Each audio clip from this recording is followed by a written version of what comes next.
In part 2, we broke down the 7 cures to fix an empty wallet and start saving.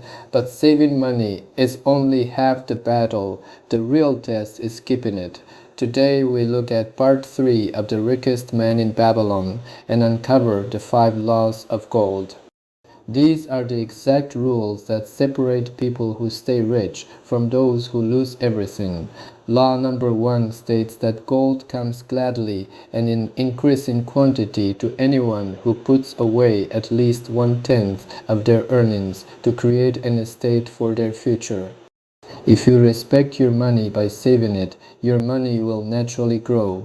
Law number 2 says that gold works diligently and contentedly for the wise owner who finds for it profitable employment. Your savings shouldn't sit idle, they should be invested so they multiply like a flock of sheep.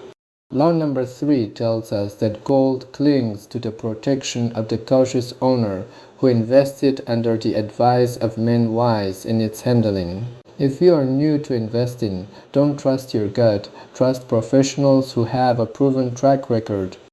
Law number 4 is a massive warning. Gold slips away from the man who invested in businesses or purposes with which he is not familiar. If you don't understand how a business makes money, do not put your cash into it.